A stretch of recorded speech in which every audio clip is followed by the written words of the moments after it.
All right, welcome back to another edition of the Forts Athletics Life and Coaching Podcast. I'm your host, Charles Inferno. We're at Forts Athletics. We provide coaches and athletes the tools they need in order to achieve their unique and specific goals. And if you've been following along this week, our theme has been journaling and vision writing and road mapping and all these great things that help us as coaches illuminate a brighter path for our athletes. And we started the week off with talking about having a vision and an understanding of what we want to accomplish as an athlete and why it's important to us, and some strategies to help our athletes, be able to put their thoughts to paper, brings those goals to life, makes them more powerful and more meaningful to them. And the last couple days I've written and discussed journaling and the art of journaling and writing, and I think it's a lost art. My athletes at Alfred State and NAS before and Fredonia before know all about my journaling antics and why I feel it's so important for my athletes to keep track of what they're doing, at least with track, throwing, and their weight room training sessions. And if you are like me, you might get inundated with daily journals and planners on Instagram. I get it all the time. It's like they know. And it's interesting because there is research published, like peer-reviewed research, that talks about journaling and the many benefits that journaling has for us as individuals. Help us with mindset, accountability, just bringing things into the moment. And I try and incorporate similar strategies with my collegiate athletes. And the reason why is for two purposes. One, so they can keep track of what they're doing, and it leaves the guesswork out of our training. And two, accountability.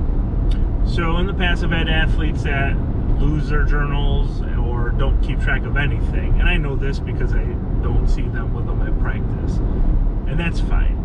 But for the athletes that I have worked with that do keep track, at least of their weight room sessions, somewhat of their throwing sessions, I have seen that those athletes tend to perform better, however you define the term better, than their peers. And what I mean by that is the ones that actually keep track of what they're doing achieve their goals because they're written down.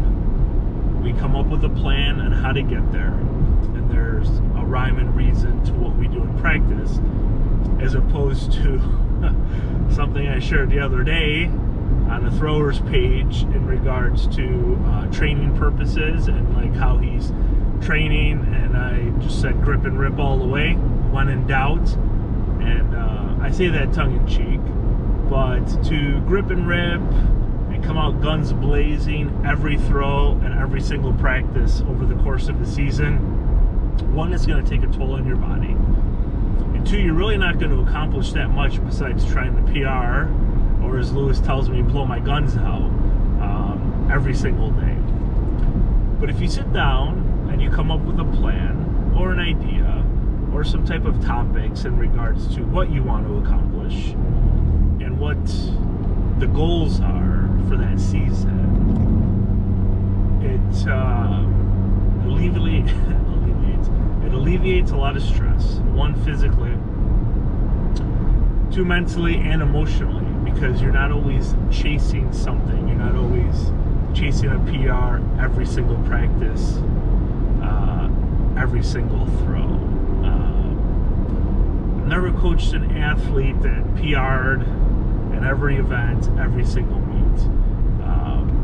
With freshmen, when we get started, you're going to see incremental growth. You're going to see big bursts and big jumps along the way. But for the most part, you might go a whole season without a PR, or you might go, 2 years without a PR. the situation is. But the art of journaling and what I ask my athletes to keep track of. One, the date. What day of the week is it? The month? What training block it is. So what week of the training session is it? Is it week 1 of the season, week 10, week 20? What training session it is for them for the week. So throwing is typically 3 or 4 training sessions. The same with the weight room. So on average, a typical thrower at Alfred State will probably have 6 to 8 training sessions a week between lifting and throwing.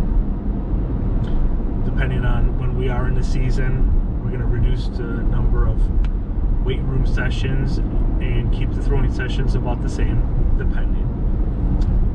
I also ask my athletes what the goal for the week is. So for their day 1, what are they focusing on for that week, and what they want to focus on that particular training session. So it leaves the guesswork out of me giving them 15 cues, and they're not going to maximize any of them. So we focus on 1 or 2 at the most. But I'm not a 4, 5, 6 cue person. I try and stick with one thing throughout the course of a practice, a week, maybe a couple weeks. And then track how many throws they take with whatever implement, whether it's 6K hammer, competition hammer, 2K disc, 1/6 disc, whatever it is, right? And then I ask them to keep track of or list their lessons learned for the day. What cues they picked up on, or what's something that they figured out in regards to, the example that I used in a blog post today was, I need to be more patient when I train with a heavy hammer. I need to let the ball pass 90 degrees before I attempt to pick up my right foot for a right-handed thrower, as an example.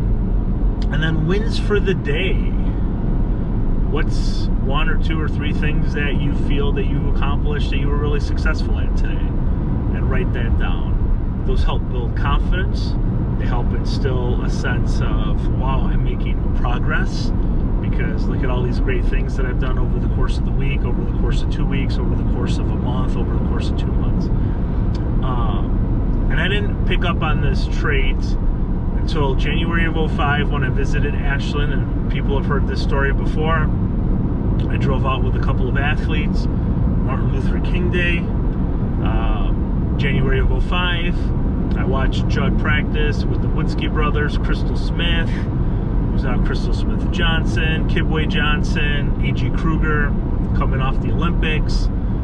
And every throw, they wrote something down in these marble notebooks, which I posted yesterday on Instagram, that I encourage my athletes to write in. And I just happened to look over and, saw some of the notes that Derek was writing, and AG, and I thought that was really interesting because I never kept track of anything in college. Why would I have, right? And I asked Jud what those are for, and he's like, those are our training journals. We keep track of how many throws we take a week, how we feel, how far we throw, what the conditions are, type of weather, things like that. I was like, well, if this is good enough for an Olympian, World Championship participants, record holders, all those things, then I think I should introduce it with my college athletes.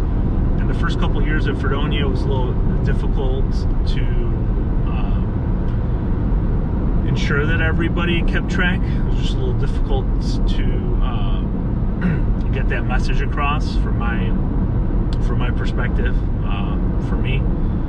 But as I transitioned at NAS, I was able to talk about the importance and started talking about the research and why it was good to keep track of what we were doing to eliminate the guesswork, another layer of accountability. The athletes kind of came around and began keeping better track in their journals.